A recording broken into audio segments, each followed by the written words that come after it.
Happy Friday, and welcome here to another edition of Husker Online Headlines. Sean Callahan, Steve Sipple, enjoying this bye week here. And before we get into this week's headline show, we're brought to you by our regular post-game beverage sponsor, Zipline. Okay. We're not drinking Zipline quite yet, but I will tell you probably this weekend I'll have a few. But what a weekend to get into Zipline. It's going to be beautiful. Get out to Fallbrook, go on the patio, watch Nebraska volleyball, watch Nebraska basketball. Watch all the football at Zipline in Fallbrook or South Lincoln or the tap room on Westo. Thanks to Zipline, the official beverage sponsor of the Husker Online show and our post-game show. But Sip, we got a great show on tap, and we're going to come out of the gates. On3 has recently hired a lot of heavy hitters in the last year. And we're pleased to be joined by one of the biggest heavy hitters of the crew, Brett McMurphy, longtime ESPN writer and analyst before. But Brett, first of all, welcome to On3. It's been great to have you on, and I know Sip and I were looking forward to getting a chance to talk to you here.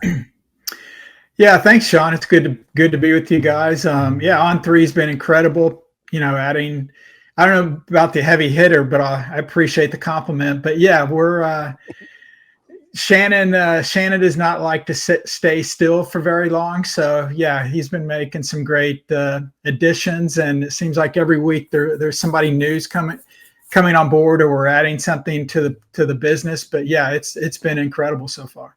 Well, I want to get right to this because it's kind of the story right now in the Big Ten for this week, the private equity story that we've all been following, and looks like there's two teams holding out, Michigan and USC.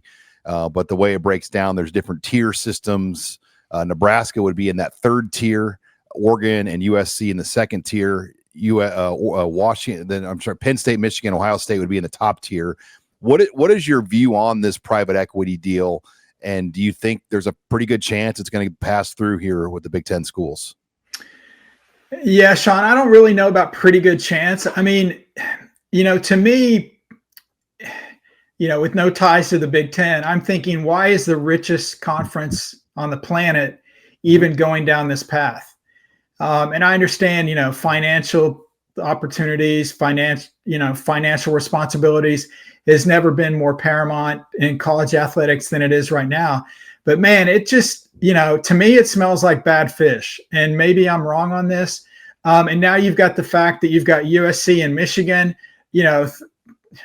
threatening, define the word threatening, take that for what it's worth, to, potentially leave the conference if this goes through. I knew the next 4 or 5 years were going to be very volatile because of the uncertainty going forward. All of the TV deals are up around 2030, 2031.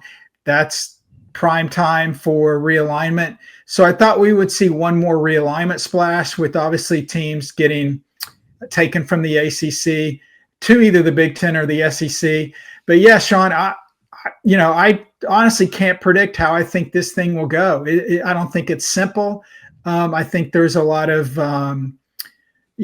probably there's, the Big Ten will say there's a lot of good to it. I think other people would say there's probably a lot of bad to this.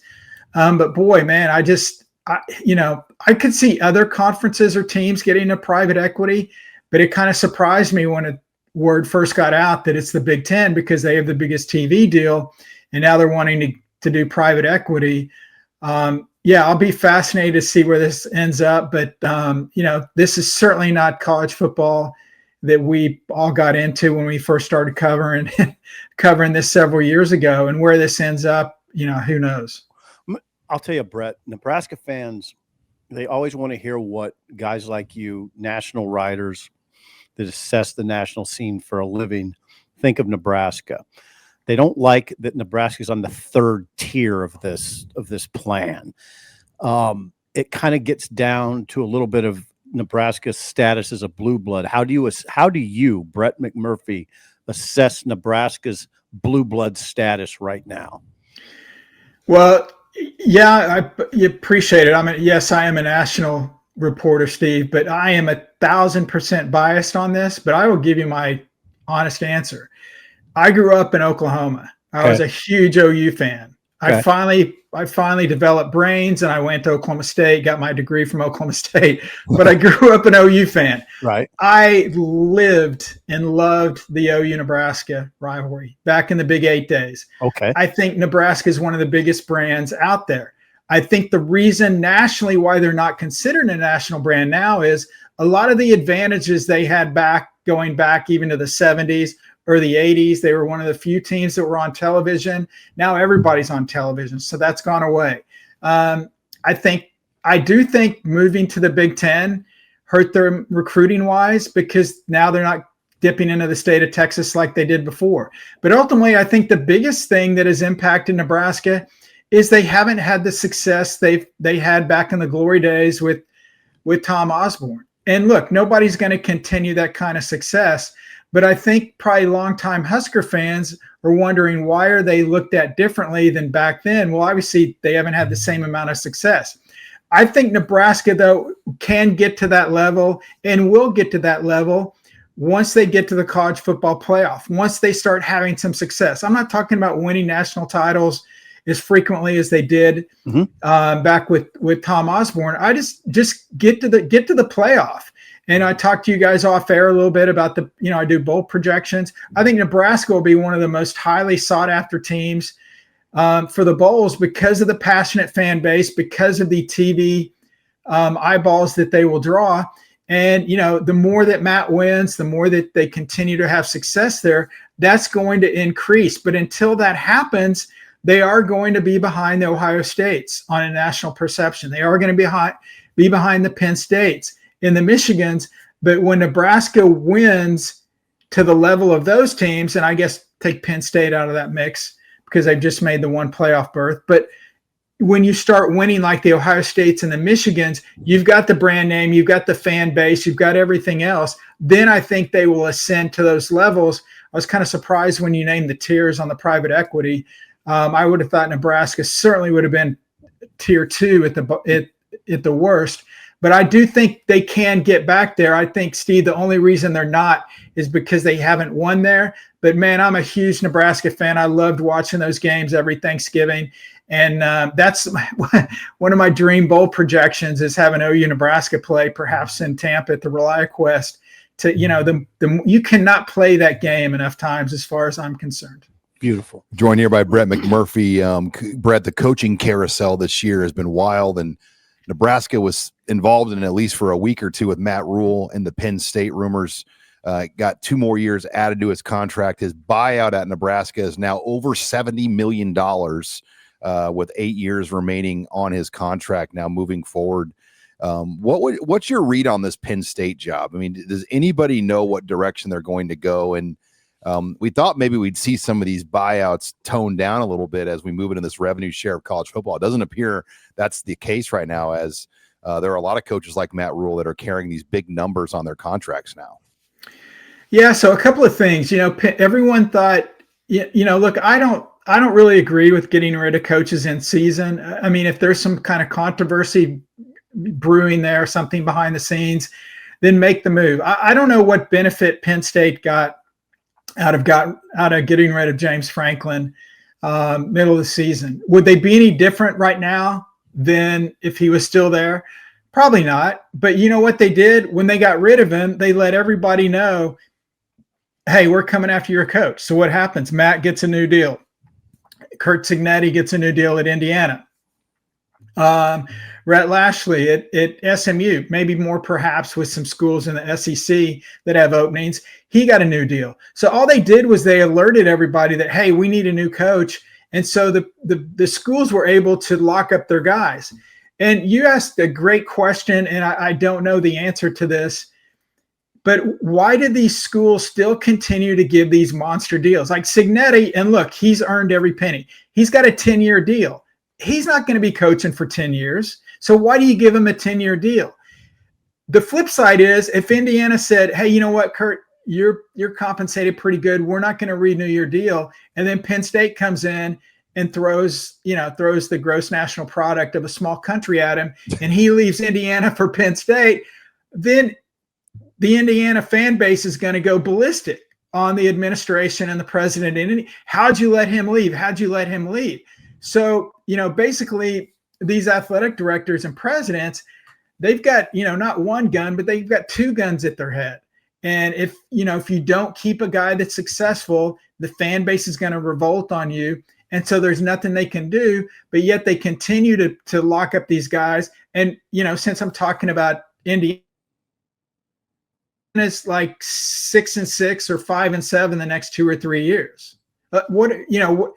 We're sticking by you, or we need to make a move. Who knows? But now you're locked into $92 million for the next decade. But yeah, I don't know, Sean, I don't know if we ever see a reset button, because I'm sure these schools and these ADs would love to do it, but the agents have all the control, the coaches have all the control, and I don't see that changing. Like a lot of things in college football, I don't think it's sustainable, but it's going to keep going, and it's going to keep going until finally it blows up and they restart everything. But unfortunately, or fortunately, depending on if you're an agent or a coach or their fan base, I don't see that happening anytime soon. Hey, Brett, I understand this question's speculative in nature, but how serious do you think Rule was as a Penn State candidate? Did you have any kind of read on that? No, I don't, and this is just my opinion. I've talked to Matt before. I know Pat Craftwell. I have not asked them this specifically. I will after the season. Maybe I can get some truth serum. I think based on their relationship, again, my opinion, I think at some point they had a conversation, whether it was last month, whether it was last year, whenever it was, and basically discussed the possibility about Matt at some point reuniting with Pat at Penn State. And then I think they came to an agreement, whatever that was. Maybe they decided, again, this is just me, total speculation, because I know when people say stuff, then it gets out there, he's reporting this. I'm not reporting this. Right. I'm just saying, two guys that are really good friends, wouldn't you talk to that guy and say, hey, look, you're here, I'm here. Can we ever do this? We can't do this. Would we be able to do this? How would this work? I think maybe those conversations were had before Nebraska stepped up with the contract. I think that's probably realistic. Again, I'd love to ask both of these guys that question after the season. Maybe they would share that. So I think that is more likely, Steve, that something like that may have happened. Mm-hmm. But I do believe if they had decided, yes, it's a possibility, then like Matt decided to stay at Nebraska, Kiffin's got to decide what in the world he's going to do. Money, I think, even though they keep getting these big contracts, I don't think money has a lot to do with these decisions. I really don't, because you're going to get your money wherever you're going to go. Maybe it's at $1 or $2 million less. Okay, I'll take a hit. I'll take one for the team. I think it's more personal preference. Where do you feel more comfortable at? What's the best fit? And also what the situation is. Where can I win long-term? What's the best access to the playoff? Some people are saying, well, if Kiffin stays at Ole Miss, he can go 8-4 and he doesn't have to worry about getting fired. Uh-huh. I guarantee you the last thing Lane Kiffin is thinking about is what school can I go to so I won't get fired? He's thinking, what school can I go to win a national championship, to get to the college football playoff, to be able to access and recruit players at the highest level. Now, what that answer is, I don't know. We'll certainly find out. So I think it's probably the same thing with Matt. He looked at Nebraska and said, look, I can do everything I want to do here at Nebraska, so I'm going to stay here. There's no reason to chase it and go somewhere else. Hey, Brett, as we wrap it up here, I wanted to ask you this. Nebraska's running back Emmett Johnson leads Power 4 in rushing right now, leads the Big Ten, obviously. The Huskers have not had an All-American since 2011, their first year in the Big Ten Conference. Size up Johnson's chances. I know you're big on these award committees. I think he's got a chance to at least make the Doak Walker finals, maybe win the award. I mean, what do you know about Emmett Johnson? Does he make even the conversations in your world right now at the national level when you size up for some of these honors and awards? Yeah, he certainly does. And what's unfortunate is for a lot of people that vote on these things, they kind of translate to how good the team that somebody's on. Right. If Nebraska, if you have Iowa at the end of the year, can finish, you can win out, you could split, whatever happens. And that's unfortunate. And so how Nebraska finishes, I think Iowa's obviously a standalone game, a lot of eyeballs on that. If he has a monster game, certainly he, increases his chances to be an All-American. I think he would have a great shot. Certainly you lead the nation in rushing. You should have a legit chance to get it. A lot of times you don't. I'll give you a comparison, and this is not to be detrimental to Jeremiah Smith at Ohio State, but his numbers, his numbers alone are not that impressive. But obviously anyone that's seen him play knows what a talent he is. So will he be an All-American at wide receiver? Probably, but there's probably I don't know, have the stats in front of me. Is there a dozen guys that have better receiving numbers than have more receptions, have more yards, etc.? So it's not simply a stat-based driven award system. I won't go off on my rant on the Heisman, but specifically for running backs, I do think they do play a lot more into statistics, and they're more comparable. So I think he would have a great shot. I would be shocked, again, if he continues what he's done up to this point.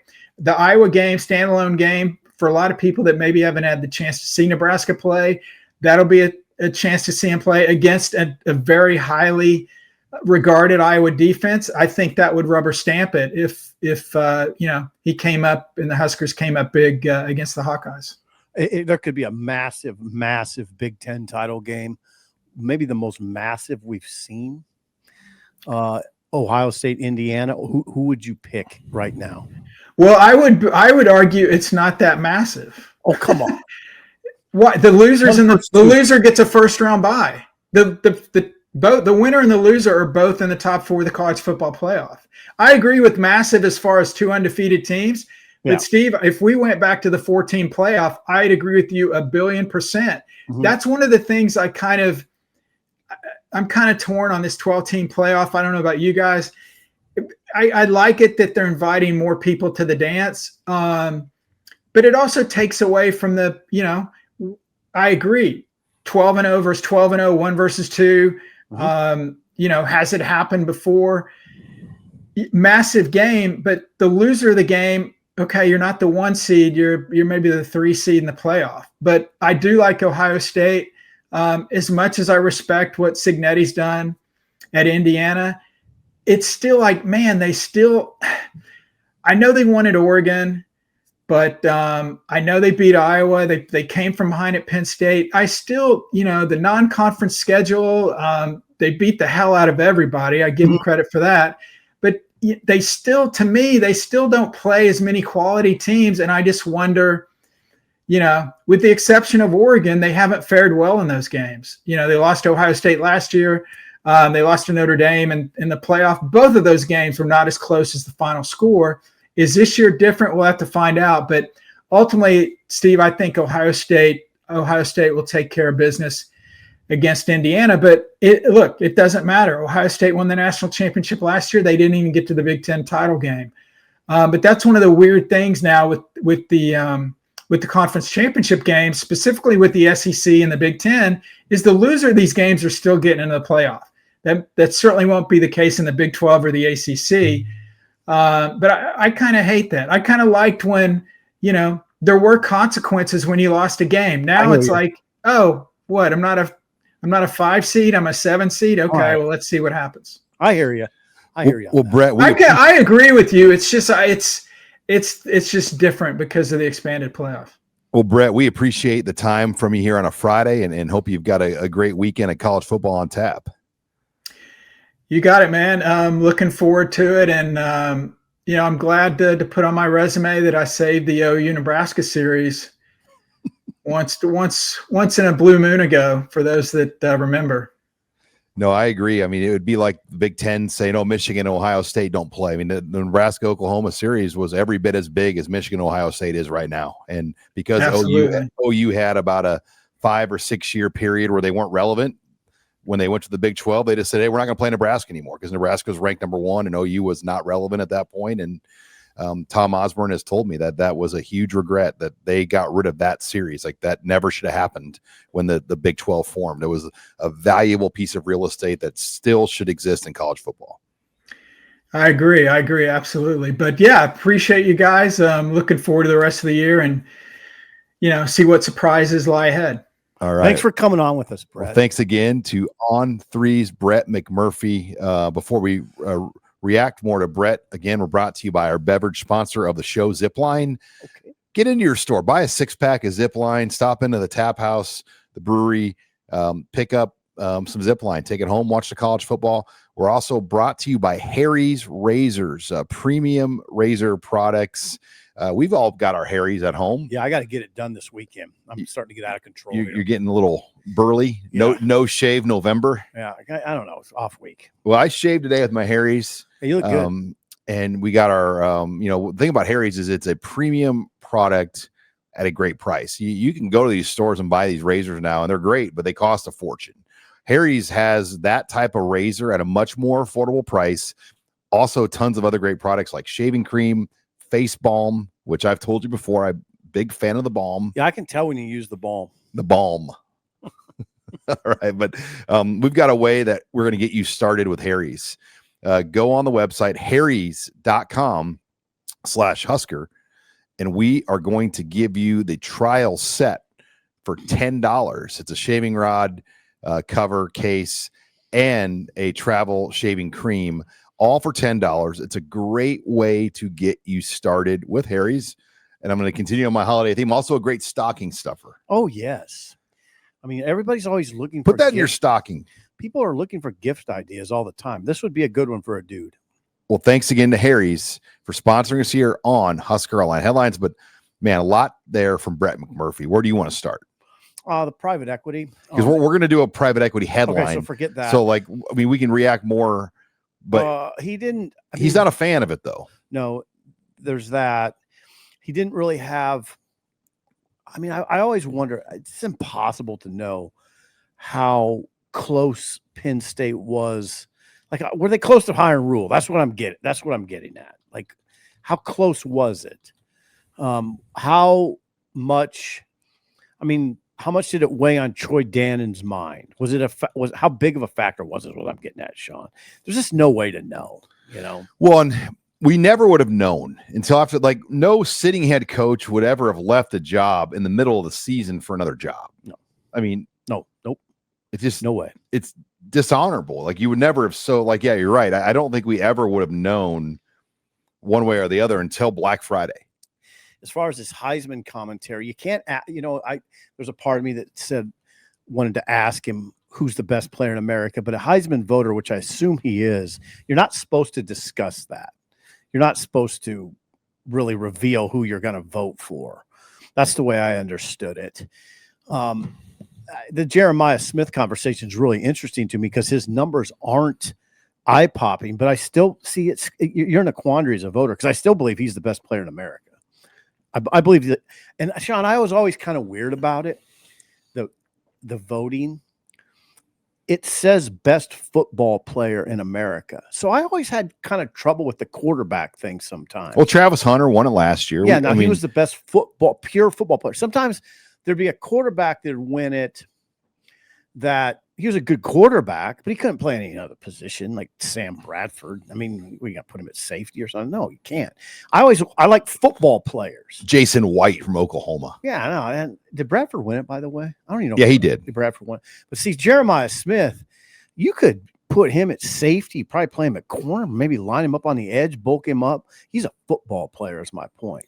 I always look at it in that sense. Now, Emmett Johnson, football player. Emmett is a football player. He can do a lot of things. He's not just a guy who's going to throw it. Emmett could probably be a good defender if you wanted him to. Yeah, the SEC right now doesn't really have a truly defined candidate other than maybe Alabama's quarterback. Ty Simpson. He's the only one, really. Right. And then the Big Ten's got about 3 or 4 legit ones. I mean, Mendoza is one. Mendoza, sure. Julian Sand, Jeremiah Smith. Yep. Those and maybe Oregon's quarterback. No, he's out. But those three, I still have a hard time saying Emmett is in that group. He's in the top 10. How about that? How about Emmett? Well, top 10? Okay, there's 13 semifinalists for the Maxwell Award.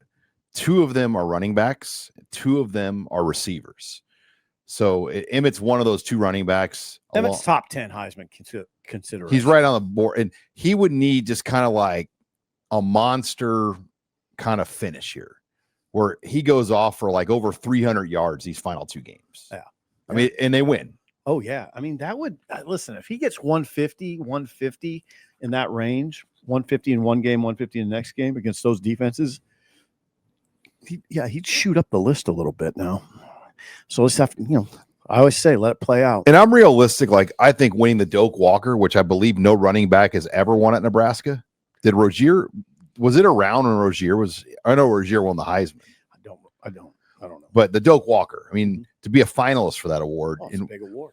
To be the Big Ten running back of the year. Yeah, I said this the other day, and I'm just I get kind of not uncomfortable by. I think I regard this as sort of an unfortunate conversation because it almost detracts from what he's doing. I don't care what award he wins; he's having a great year. He's got a chance to be the most decorated Husker football player since Nebraska joined the Big Ten Conference. There's something to be said for that. I'm just interested in yards, but not so much what awards he wins. Because are you going to be I don't know that I would be. If it would, okay, can I put it to you this way? Would it take away from his season if he doesn't win the Doak Walker Award? No, that's what I'm getting at. Where in some awards are misleading, like Connor Culp won the Big Ten Kicker of the Year award in 2020, kicking in empty stadiums. Right. And he lost the job in 2021. Yeah, I'm not going to look at Emmett Johnson any differently if he doesn't win the Doak Walker Award. I'm not going to look at him any differently if he doesn't, if he's not an All-American. The one area where I would be angry is if he's not all Big Ten. Then I'd say, okay, this is ridiculous. He's an all Big Ten back, right? Oh, for sure. Yeah. I think Justice Haynes was on track to win the Doak Walker. Yeah. Until he got hurt. I mean, he was ahead of Emmett Johnson in every metric. He's having a great year. He was having a bigger year than Emmett Johnson. Yeah. Bigger play, more home runs, more yards per game. And then he got hurt. So it's unfortunate because he was having another elite year as well. But what else from Brett? Well, he likes that. Oh, I like that too. How about Oklahoma, Nebraska, and Tampa? It's like a dream scenario. I mean, do you think we could get Switzer and Osborne down there for that? Maybe. I'm sure. I'd say yes. If Tom's still traveling or not, I don't know how much traveling he's doing right now. Seriously. But he might. But if you got Oklahoma, Nebraska, and Tampa, Switzer, Osborne, yeah, that'd be great. Nostalgia, and it would be great just in the present. It would be great. Forget all the nostalgia. Maybe we could get Stoops. The nostalgia would wear me out a little bit. Actually. Stoops and Bo could come back too. Yeah, I'm sure Bo would do that. Maybe. Doubtful. Very doubt. That's probably the best case scenario for Nebraska, right? Yeah, I think a Florida Bowl is what their eyes are on, whether that's Orlando or Tampa. And I don't know if they fall past Vegas. I think Vegas is after Tampa. Vegas is before Nashville? Before Nashville. Oh, you don't think they'll fall past Vegas? I don't Even think if they finish 0-2? Again, because it will be Michigan, then Iowa probably ahead of them, then Nebraska. Because USC is not part of the Big Ten picks. They go to the Pac-12 bowls, the old Pac-12 bowls. So I'm sure Nebraska would gladly take their Alamo Bowl spot if it was offered to them, though. Yeah. I know you would. Oh, yeah, 100%. The bowl situation is looking good for Nebraska. I just like to see them at least split these games. They're capable of going 2-0. Well, and you know what helps their bowl situation? Games at Arrowhead Stadium, games at Maryland, games at UCLA, where literally you had bowl contingent of fans. 20,000 plus. 20,000. Arrowhead Stadium was obviously more than that. 65,000. Yeah. Yeah, that looks good. That Arrowhead, don't ever undersell what Nebraska did at Arrowhead Stadium to have that many fans there. No. What else from McMurphy? Oh, I want to hold our private equity thoughts. But yeah, the Penn State job, you just wonder, who are they going to get? There's 9 Power 4 jobs open right now. And there's only 64 or 65 Power 4 schools. There's 9. I don't know how that's all going to shake out. It's there, there's guys that are candidates probably at multiple spots. Well, think about the agents, how they can double dip. Mm-hmm. They can put 100%. Their guys up, get them a raise. Oh, they make money off that. And then one of their guys will be the lucky guy that gets the job, and they'll get money off that. Yeah, and I don't think there's too many agents involved. I mean, what do you think the number is? Three or four. Armstrong and Jimmy Sexton. Is Neil Cornrich still? I don't know about that. Was Bo's old agent. Yeah, that was Bo's. I don't know who they are except Armstrong and Sexton. But there's not too many involved. It's kind of scary when you think about the agent's power in these conversations. They get the money from the guy that gets fired. They get the money from the guy they get a raise for, and they get the money from the guy that gets hired. Right. Hell of a deal. And they have a lot of power in that conversation. They're like the cartel of college football. Yeah, and they do it. They do it in this very quiet, behind the scenes manner. Think about it. Win, lose, or draw, they get paid on all three scenarios. Right. And if you're a Nebraska fan, think of it this way. Trace Armstrong is Rule's agent. He's extremely powerful. Armstrong's extremely powerful. And Rule benefits from that, as he should. I mean, that's why you pay him, right? That's why you pay your agent. It's quite a business. All right. Well, let's moving on to Husker headlines here to headline 3 again. We're brought to you by Zipline, our official beverage sponsor. Pick up some great Zipline, lots of fall beers to try. Go into the tap house, the grill, get lunch this weekend, watch the college football. Sounds good. We're also brought to you by Hollow Socks. Phenomenal product, by the way. I got my Hollow Socks. They're made out of alpaca. They're built for the field, but they're performance-grade socks made from ultra-soft baby alpaca fibers, engineered for rugged conditions and designed to keep your feet dry, warm, and comfortable no matter where the day takes you. So I'm guessing we've got some hunters driving out to go deer hunting this weekend. It's opening weekend of deer hunting. One of my good friends, Mitch, he was leaving to go deer hunting this weekend. These would be great socks to wear deer hunting. Yeah, there's guys pheasant hunting this weekend. It'd be great. This is sock season. It's starting to get cold out. I don't wear socks very often, but I'll start wearing them this time of year. It's made in the USA. Always a good thing. Over 2 million pairs of these socks have been sold. Good. It's a great product. Comes in lots of colors. We got a special right now. Buy 3 pairs of socks, get 3 free. Go to hollowsocks.com to check it out. Make sure you tell them you heard about Hollow Socks from the Husker Online show. Again, hollowsocks.com. It's buy 3, get 3 free. And I'm going to stick on that holiday theme. Great stocking stuffer. Yeah, it's sock season. Put some socks in a stocking. All right. Hang it on the mantle. Thanks again to Hollow Socks for sponsoring us here on Husker Online Headlines. But let's take it now to headline number 3 here. Hold on, I got to find what to make of the Big Ten and Nebraska's place in the private equity deal. We hit on this with Brett McMurphy, but this is a hot button. What's hot button about it, Sean? Because it's a sensitive topic about Nebraska's status as a blue blood, and they kind of barely hang on these polls. But in this private equity payout structure, so what's going to happen is if it gets voted in, which sounds like kind of a big if still. It's $2.4 billion they're going to buy in at 10% of the Big Ten for the private equity firm out of California. It's got to be clear for people because they don't all know this, Sean. But then that money is going to be divided up into 3 tiers. Okay. Ohio State, Michigan, Penn State would be the top tier. Is that 165, 185 million? Hold on, let me pull up the exact number. 190. $190 million for the top tier 3 teams, Northeastern teams. Would you call Ohio the heavyweights? Heavyweights, yes. The second tier, which I think this is kind of where the debate goes. Oregon and USC are tier 2, 145, and then Nebraska, Iowa, Wisconsin, and everybody others, else. 13 others are going to be in this $100 to $110 million tier. This is a one-time payment. This is not an annual thing. It's kind of like Uncle Joe died and he left this much to these kids, this much to those kids, and that in Nebraska is in the lower tier of the inheritance, which gets about 100 to 110. I would say they're going to be at the top of that, so 110. But it's probably 20 or 30 million less than I think probably what most Nebraska fans would like. I think most Nebraska fans would expect them to be in that tier, but to tier 2, on tier 2, and the reality is losing has had consequences, and Nebraska has hung on because of this great fan base and the great support of the program. But when your program has only been ranked in the top 5 in 25 years for a grand total of 1 week, there's consequences to that.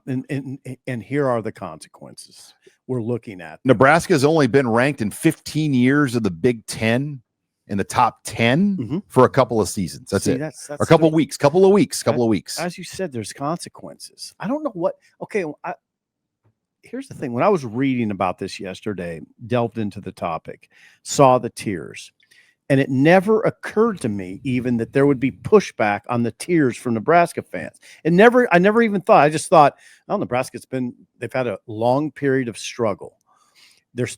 Now, Nebraska, in my mind, is still a blue blood. You lose that status just automatically. You don't lose it over a 10-year period. You don't even lose it over a 20-year period. Now, they're playing with fire a little bit right now, I'd say. But don't you think there are metrics that are used in this conversation that they look at? Yes. Network value, that sort of thing? So these payouts are basically set by what the value is of each team of the media rights deal. And they have a formula to determine value. Okay, let's start with this example. Ohio State, Penn State, and Michigan. What do they never do? Play on what night of the week? Friday night. They don't play on Friday night. No, they never play on Friday. Now, the West Coast teams are different because of the travel. That they'll give those teams a Friday night game here and there. Nebraska always has to play a Friday night game. Which tells you what? That they're not valued on Saturday for NBC, CBS, and Fox. They can't tell the networks, no, we're not playing. Right. Those other schools can. Yeah. I mean, Michigan's won a national title of late. Ohio State's always in the conversation. Penn State has been close enough. And you hear fans, well, this is why we left the Big 12. Well, the money is far more considerable in the Big 12. Even, there's people on our boards that are saying that Nebraska should look at leaving the Big 10 over this. Like, what are you doing? Why would you do that? You're still going to get your same media rights payout every year, like every other Big 10, equal pay. Where are they saying they should go? Look at going to the SEC. Well, I don't even know that they'd be invited to. Right. And so my read is Nebraska, they've not made noise on this. You mean like Troy Dannon and his people. Dr. Gold. Yeah. President and AD. Because guess what? There's 18 teams in the conference. 17 are members of what? The AAU. Which one's not? Wow, this is cool. You're quizzing me. I like it. Nebraska's not. AAU, which is a prestigious academic club. I mean, you can't just roll into the country club and start breaking bottles. No, and I think you'd agree with me if Dannon and Gold started publicly making noise about not being included in the second tier. There's a lot of people nationally that would say, oh, easy now. Easy. That's not a good look for you guys. This is where Moose and Frost kind of got in trouble. I mean, they would pipe up like, I don't know about the COVID stuff. Oh yeah. I mean, they took on the media beast. They did. I don't know that Moose, I think Moose is smart enough in this case and on this topic, he would not do that. Well, what does Dannon have that he needs to pay for? A big stadium project. And from my recollection, there's not the quiz, please. There's not a, you like this whole quiz game? I do. There's not a big stadium project. Got it. Bam. Quizzing you here on Friday. What I mean, you look at the stadium project, though, there's not a lot of boosters that are just saying, like, yep, I'm going to write a check to play for bricks and mortar. You don't hear that, but Dannon seems awfully confident about being able to hammer this home, doesn't he? Probably because of the California Pension Retirement Fund. But now listen, that's $110 million. This stadium project is $700 million. 656. Yeah. Well, I mean, you're not going to, and you're not putting $110 million. You're not putting all this pension fund injection into the stadium. There's other things to use it for. A lot of people, though, are uneasy with. I mean, this feels like, like the Teamsters Union. Get your bar. I can't figure out. What Brett McMurphy said. He said it smells like bad fish. I think there's people that are uncomfortable with entering into this sort of agreement, this business agreement that you're sold. You hear Matt Hayes, for instance, saying that you're selling your soul somehow. I just look at it as business. It's business. Yeah. And you don't hear, 16 other really smart administrations and staffs are all for this. Yeah. Now, is USC Michigan being against it, is that ultimately going to be the stumbling block? It could be. Yeah. But the other thing why is like they don't think other schools should be rewarded with this kind of cash for maybe not managing their business as well as they have. Right. And now all of a sudden these schools are going to get this again. I want to reiterate. So one-time injection of 110 million. It's not annual, just one time. Now, short term, that's great. Now, what people tell me, what they say, the folks that wonder about this are, yeah, this is good for a few years, but what about 10 years from now? Is this pension fund going to want more and more say in Big Ten matters? Well, the media rights payout would continue to go up. Okay. And they're going to be treated as a team in the Big Ten Conference. So they will get a check like right. Nebraska. It's a money-making. This is a retirement pension fund for the University of California system. It's worth, did I read $200 billion right now? That's the number. So they're interested in making money. This is part of the portfolio. And they're buying the Big Ten like it's a stock. Right. It's part of their portfolio. That's all this is. I don't look at it as a major threat. Now, what people are wondering, Sean, is this retirement / pension fund, are they going to want more and more say in Big Ten matters?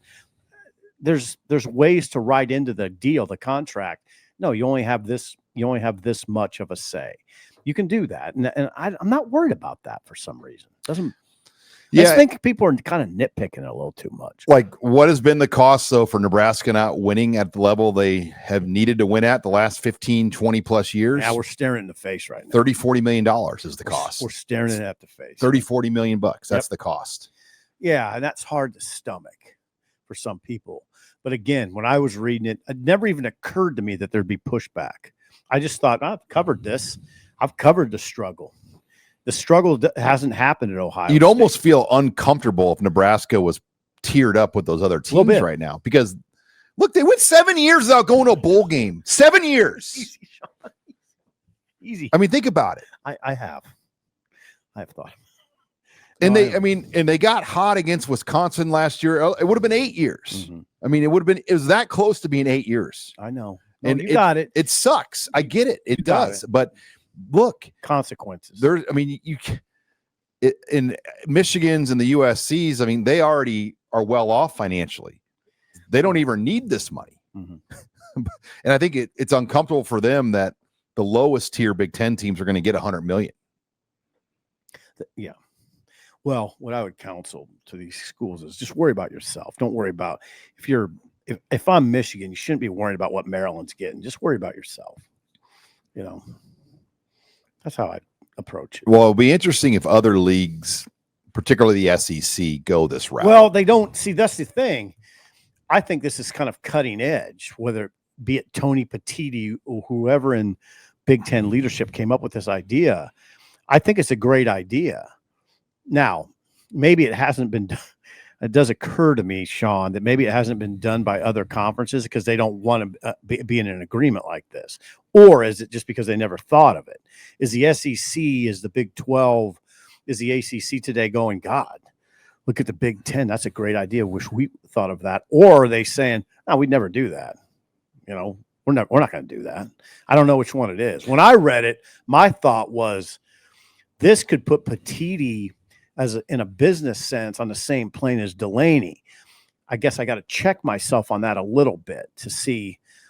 I want to hear a little bit more from people. Yeah, I think once those checks get handed out and you see what the impact of that cash-rich money is going to do. Yeah, you'd want to see that, but you also want to see 5 years from now, what's it look like? Nothing's going to change really, other than like maybe the control of the private equity group. And you're counting on the TV.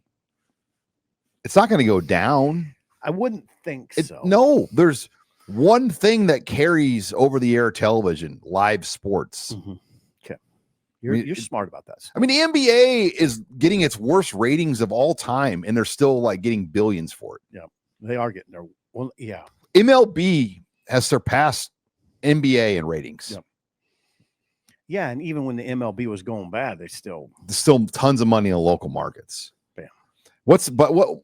Back to the cost of losing. What's Nebraska 0-29 in their last 29 games against top 25 competition? So I take it back to this. If you're upset about this, Nebraska's 0-29 in their last 29 games against ranked opponents, which dates to 2016. That is what gets you to tier 3. Right. Now, yeah. It's sobering, real but it's the reality. I mean, now some people might say Oregon's kind of a Johnny come lately, but not really. I mean, Chip Kelly had it going. Yep. I mean, Mike Bellotti, they were a good program always. Great point. And they've got the guy that owns everything. Mm-hmm. Right. Phil Knight. Quiz. On this quiz bowl here. Friday quiz bowl. Sean Callahan, Steve Sipple. Phil Knight. All right, let's take it to headline 4 again. Thanks to Zipline, the official beverage sponsor of the Husker Online show. We're also brought to you by Underdog Fantasy. It is so fun. It's so easy to get into the action with Underdog. All you do is pick your favorite sport, game, your favorite player, and you pick the stat category: yards, touchdowns, whatever, carries, receptions, higher or lower. On that stat category, you can pair them up together and say, I like this player's rushing number higher than what it's projected. I like this player's receiving number lower. You pair those categories up and you can win up to 5,000 times your cash. It is that easy and that fun with Underdog, where you can put 10 or 20 bucks down and you can make it $200 pretty easily if you pick the right stat categories with Underdog Fantasy. And we've got a great deal for you with Husker Online. Download the app today. Sign up with a promo code Husker25 to score $100 in bonus entries when you play your first $5. That's promo code Husker25. So put $5 in and play it with the promo code Husker25. They're going to give you $100 in free bonus cash. You must be 18, 19 and over in Alabama and Nebraska, 19 plus in Colorado for some games, 21 plus in Arizona, Massachusetts, and Virginia, and present in a state where Underdog Fantasy operates. Terms apply. Offer not valid in Maryland, Michigan, New Jersey, New York, Ohio, and Pennsylvania. Concerned with your play? Call 1-800-GAMBLER or visit ncpgambling.org in New York. Call the 24/7 HOPE hotline at 1-877-8-HOPE-New York or text HOPE-NY. Thanks again to Underdog Fantasy. It's a game for sponsoring us here on the Husker Online Headline Show. But all right, headline 4. What are the expectations for Nebraska the rest of the season? Minimum split. We've both predicted 8 wins going into this season. 8, and we're talking about regular season wins. That's very achievable, and I would think that's what you'd like if you're that guy that's always pining for progress. That's progress, right? That's 8-4 is progress. That's kind of what you thought. I went so far as to say 9-3, and 9-3 is on the table, right? It's on the table. I mean, they could be underdogs in their final 2. Sure. They could be favored in maybe 1. Iowa, maybe. Again, I think so much depends on how things shake out this weekend with Michigan State, Penn State. Yes. And then Iowa, USC. Right. You watch that. Yeah. How these games all play out. But, what will TJ Lateef do? I mean, what's the plan? How are they going to get him going? Oh, I don't know. I mean, probably similar to the way they did against UCLA, although the picture's going to change. It's going to be a different – I keep saying it. I mean, you went against Kevin Coyle. You know who Kevin Coyle is, by chance? No. He's the UCLA defensive coordinator. Well, let me ask you this. Do you know who Jim Knowles is? Yes. Do you know who Phil Parker is? Yes. Because those guys are much higher level defensive coordinators. Not that they will engage in trickery. That's not what I'm talking about. You know why Phil Parker's defense works so well? Why their pass defense works so well? Because they cover guys. There's coverage. Guys aren't open. What happens when guys aren't open?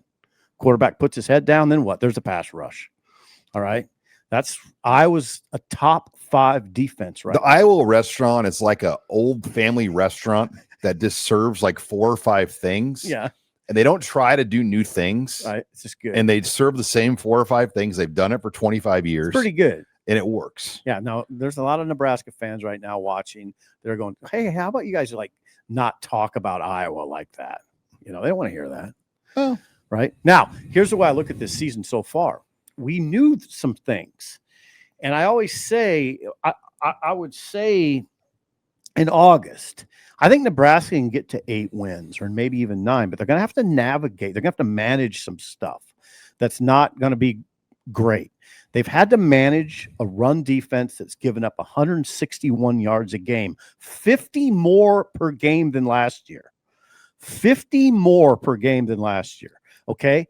You've had to manage that. They've managed it. They've managed it to 7 wins, right? It's pretty good. They've had to, in 2 years, we knew the offensive line I don't know. I got to be careful here because I thought the offensive line was going to be much better. And this isn't just an offensive line discussion. In 2 years, this team has allowed 54 sacks. Dylan Raiola has made 23 starts. They've allowed 54 sacks in 2 years. Nobody was thinking that. And a lot of other close calls in there. Yeah. And that's not all on the offensive line. I want to be clear. Not all on the offensive line. Some of that's on Dylan. Well, and the defense is not forcing turnovers at a high level right now. Nebraska's defense, they kind of got cold in that area. Luckily, the offense is not turning it over. Right. They're also not getting the sack. They did against UCLA, but they haven't been getting like the consistent sack numbers. Right. So they've had to, all by way of saying, piecemeal it. Yeah, they've had to kind of manage these issues that you figured would be issues. I did not think the offensive line would be a big issue. Now I would say the offensive line in the last few games, 4 or 5 games, has played pretty well, though, right? Wouldn't you say that group has turned the corner a little bit? Without a doubt. I mean, you look at Nebraska's overall team grade. Their overall grade last week, 85.9 as a team, was the highest grade they received in a Power 4 game all year. Okay, so that's good news. But anyway, pass blocking was solid last week. Run blocking was the best run blocking grade we had seen in a Power 4 game all year. Yeah. I mean, after the Minnesota game, remember, Sean, they gave up 9 sacks against Minnesota. They had to tighten things up, but they also had to call the game different. Wouldn't you agree? Now I'm going to quiz you. What'd you see? What'd they start doing more of? Getting rid of the ball quicker. Bam. And running it. Yeah. Well, it's going to be one of those things that we'll talk about for a long time. Why did Emmett Johnson in his hometown, playing probably his final game ever in Minneapolis, not get the ball more? 14 carries? Yeah. 13 or 14. Yeah. Not a lot. Didn't but get to 15. They only had 3 runs in the game that weren't on first down. And it wasn't like they were playing from behind. It was 7-6 in the mid-late third quarter. Right. I always want to say, well, they were playing from behind. Not really. 7-6. Archie Wilson punts it inside the 5-yard line. Was it down to like the 2? Yeah. I mean, and you're like, okay, we're set up here. Yeah, I know. So anyway, they've tightened some things up. They've managed their holes, I'd say. And now you go into these last 2 games, and yeah, you have a backup quarterback who looked very promising against UCLA, and I think that they can make that work. They're pretty healthy too, by the way, Sean. Pretty healthy.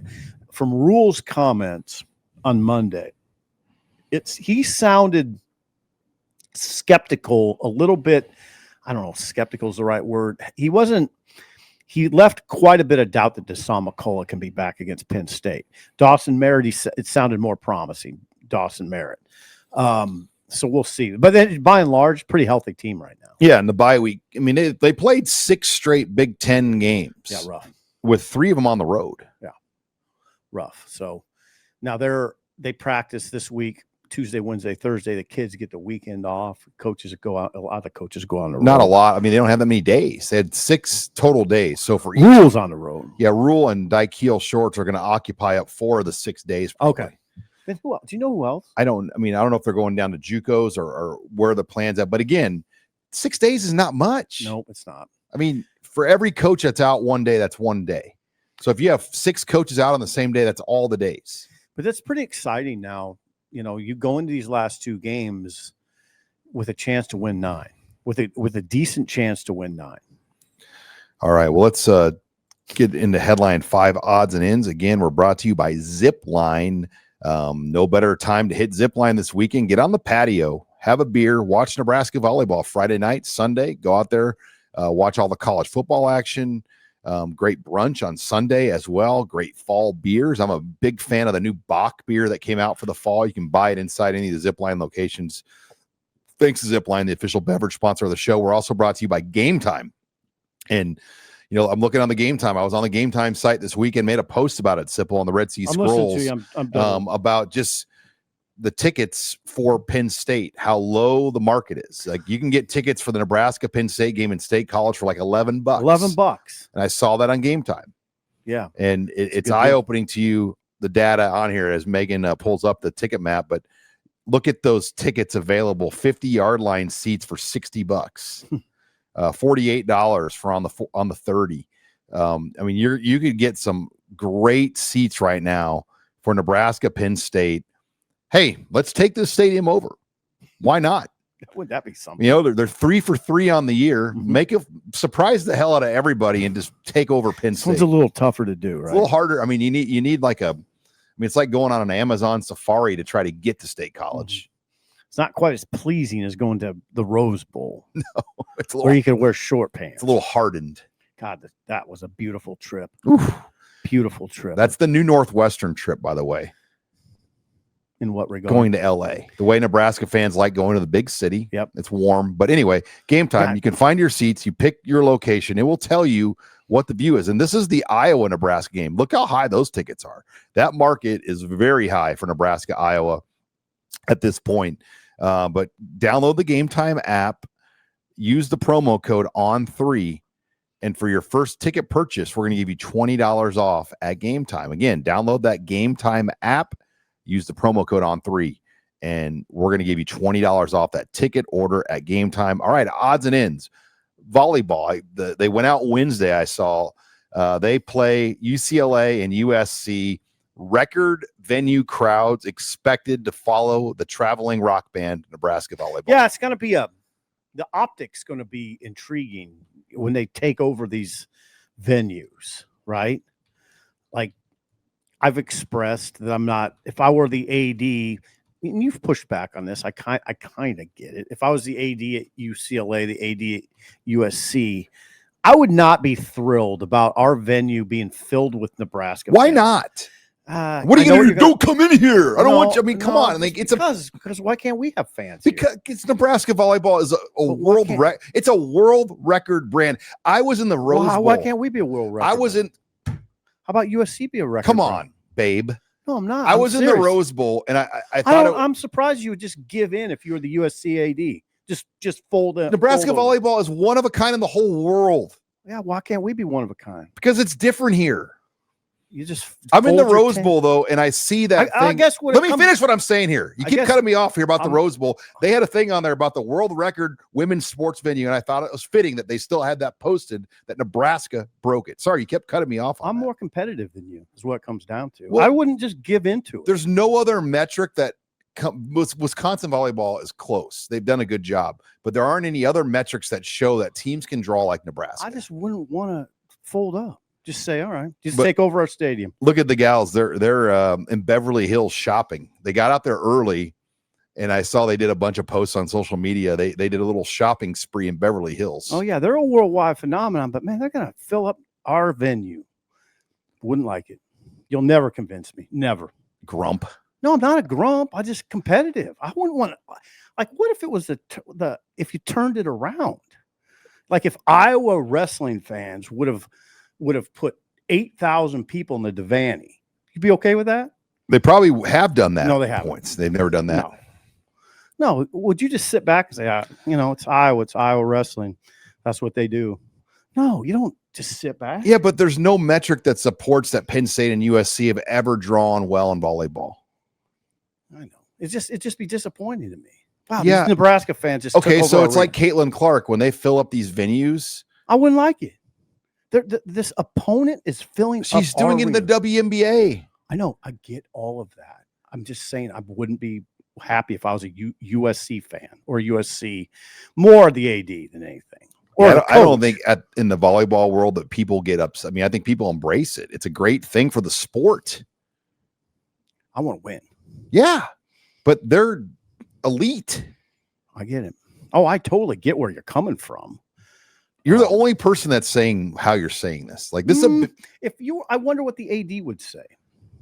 I mean, they probably knew it was coming all year. I mean, there's no Husker football game, too. I guess the best example I could use is Iowa wrestling. If they invaded and put 9,000 people in the Devaney Center. But Nebraska fans have been doing this in football for a long time. Mm-hmm. And volleyball now has done it in their own. Oh, God, if I was like the UCLA AD and saw all those Nebraska fans, I'd just be like, what the hell? The best thing was the Michigan game when they broke the venue record for Michigan, that they photoshopped the picture and took out all the red. Yeah. And like they were touting, they're embarrassed. And they were touting their venue record, and Nebraska fan detectives. That's exactly what I'm saying. It's embarrassing. All right. Well, it's not embarrassing for you because you're a Nebraska fan. Yeah, because we're proud of it. Right. But it's a great embarrassing thing on the other end. They're not, but they've never. There's no data metric point that ever would show that UCLA volleyball could draw 10,000. Number one right now. They would never draw that ever. It's just not part of the culture out there. It's not. That sucks. No, it's different here. Yeah. Like, as John Cook said, Nebraska is the volleyball epicenter of the freaking world. They hold the world record. I get that. I totally get that. I just wouldn't want a bunch of fans. I don't care if it's from Nebraska or anywhere. I wouldn't want a bunch of fans, forget Nebraska, filling my arena. They do it because they can't get tickets to the Devaney Center. No, I mean, if I was an opponent. But Nebraska fans, they can't even get tickets to the Devaney Center. So this is an easy ticket. Oh, I get it. Yeah. I'm not being a grump. I'm just looking at it from the opposing side. I would not be comfortable with it at all. All right. Nebraska basketball in the Pentagon in South Dakota against Oklahoma. Former Creighton Blue Jay Porter Mosier coaches the Sooners. Big early test for Fred's crew. Yeah. They're not bad. I think they're going to be favored. Let's see. I don't know if a number's come out yet. Nigel Pack is a guy to watch real closely for Oklahoma. He's a guard, averaging 16 a game. Nebraska, I would think, is favored, if only because they'll have the home court advantage. They're probably very evenly matched teams. You definitely want to see what Nebraska has. And what you want to see is if Nebraska can go to another arena and make shots, because they have to make shots. This is a team that has to, that sounds crazy, but they rely on the three ball. Now, can you go to another arena and hit threes like you do in your home arena? Actually, in the last game, they're 6 for 32 from 3-point line. They can beat Maryland, Baltimore. What is it? Eastern Shore. But Oklahoma, if you go 6 for 32, you probably aren't winning. Probably not. I don't know enough to know. Is Oklahoma regarded as a preseason tournament team? Probably bubblish, kind of like Nebraska. Probably, yeah. So Robin will be up there. It'll be like, I don't want to get into this discussion again, but Nebraska fans will pack it. It won't be a bunch of Oklahoma fans. I'm disappointed in that, as you try to be you. I'm not disappointed in it for the sport or anything else. If I was just the sitting AD or probably the coach, All right. USC or UC. What are you watching this week? I'm watching Iowa USC. Well, Iowa USC is perfect. It's a doubleheader on BTN. Iowa USC, then Nebraska Oklahoma. After you'll get all that on, and then is the volleyball team plays Friday night late on BTN as well. So a lot of great stuff on BTN for Husker fans to watch this weekend. Michigan State, Penn State as well. Yeah, you want to watch it? Well, I want to know what time the game's going to kick off. Yeah, and you kind of want to scout Penn State. How about Nestler Danielson doing that game? Neither team has a Big Ten win. And what do you think that stadium will be? You talk about getting the tier 3 private equity deal. Jeez. How about CBS went from airing the game of the week in the SEC to like a 3-6 game? Yeah. That's Danielson and Nestler calling that game. On CBS. Yeah. It's not good. That's almost, I've said it before, but Petiti should almost call him and apologize. Like, sorry. I'm sorry about Clay that. Travis has said that the deal that the CBS signed to go to the Big Ten for what it's at right now is like the worst sports deal ever. That they went from airing the game of the week in the SEC to this. Oh, God. They didn't expect this, right? You expected it to be more even conference throughout. This year is not. It's rough. And the ratings show that. Yeah, it's strong at the top, but not throughout. I mean, you have Indiana doesn't draw well. Oregon really can't play big noon home games because it's 9 a.m. out there. And the big noon thing hurts the Big Ten because the West Coast teams can't really play at that time. Right. Yeah, there's just some they're in a little sticky situation. There's some flaws with big noon and how it handicaps you a little bit. 100. So, all right. And then how about Rick George, Colorado AD, retiring? Yeah, 13 years in that job, or nearly 13 years, Rick George. Now, here's the thing. What's going to become of Dion? You know, he gave Dion that huge, like $50-some million guaranteed contract, which for their budget's huge. And for most people's budget, it's huge. But they're having a bad year. It doesn't seem like it's going to get better in Boulder. Prime is 16-19. Now, George orchestrated that hire, and when we went out there, you saw the magnitude. It was monumental, right? You just thought, oh, Boulder. I mean, forget just Colorado. The city of Boulder's reaping huge benefits. College game day and big noon kickoff were in Boulder like back-to-back weeks at the same time. Yeah, they had this huge burst of enthusiasm. Now it's waning. Prime's got major health issues, which I would think would maybe preclude him from being back. I just don't know how, with his health issues, you know how demanding that job is. It's ridiculous, right? With his health issues, can he keep plowing ahead at a high level? Now the AD's leaving. I don't know what to make of all that, what's going on in Colorado right now. Well, and then how do you the money that he's owed to and the dollars tied to that contract. Yeah. So we'll see where it goes. Colorado, what I'm getting at is the whole thing could be blowing up. It was just a quick meteor shower and then it's over. Now what? Are they just being back to Carl Durrell, Colorado? You know what I mean? Yeah. 1-11, Colorado. Is that what are we heading? Did we have this huge, Prime and his son and Travis Henry and all that Ring of Honor? Now it's over. Feels that way. Yeah. That's why they want Nebraska on their schedule, because at least they know they'll fill up the stadium for that game. Yeah, I wonder. I wonder what this I mean, I will say it would be cool to play them again, but it doesn't seem like it's in the cards. No, it doesn't. All right. Finally, got to give a shout out to our buddy Yoshi Hardrick. He's in the Canadian Football League SIP, and he was named the CFL Offensive Lineman of the Year.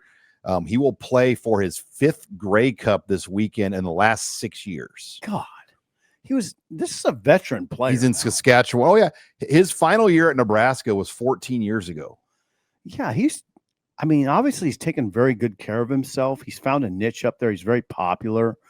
It's amazing what he's doing. He lives in Lincoln. You'll see him all off season. His kids go to LPS schools in town, and he's got a lot of young kids. I don't know if his kids still go to Hartley, but yeah, I would see him dropping his kids off at Hartley School sometime. And Yoshi's wife is a former Husker athlete too. So those kids are, as you can imagine, my oldest daughter played some volleyball against one of Yoshi's daughters. Big tip of the cap to Yoshi, who's one of the most kind human beings that I've met. I've always said he would be an outstanding guy for Nebraska to hire, and more of just kind of a player support mentor role. Because his story is remarkable. And he's tweeted about it, talked about it. He grew up literally in dirt road, Mississippi, in a double wide trailer. Oh yeah, but the Pelini recruiting story that he tells, Bo went to his home. It's one of the best recruiting stories I've ever heard. It's amazing. He was amazed that Bowie could even find it. The family was amazed that Pelini could find the trailer. Just that, and it was muddy, and it shines a great light on Bo. And he didn't tell him about playing time. What did he tell him? I don't remember. You wrote this. He said the most important thing and the first thing that's going to happen is Yoshi's going to leave Nebraska with a degree. Yep. Good job, Sean. You wrote that. Do you remember what I wrote? I did. Come on, Sid. Sorry. Wow, that got a little heated today. I like it. But no, Yoshi, congratulations. Yeah, Yoshi's a dude. He trains kids around here. He's got his own kind of little lineman academy that he works in over at Speedway. Does he? Oh, yeah. But yeah, I mean, the thing about it is he's still clicking at a high level. He's getting up there a little bit in age, right? He's one of the highest, if not the highest paid linemen in the CFL. He's found a niche up there. So congrats, Yoshi. And yeah, Sip, we got after it a little bit. I like it. We haven't done that in a while. I don't know why. I hate it that we don't. I don't like the because you're Nebraska Sean, volleyball. I'll piggyback off what Sean said. I agree with you, Sip. You're so smart and beautiful. I need you to say that more often. I need to hear from you that I'm smart and beautiful. All right. Well, we hope everybody has a great weekend. Thanks for joining us. It was a 3-show week, baby. And we'll be back on Tuesday for a regular Husker Online show. For Steve Sipple, I'm Sean Callahan. We'll see you next week.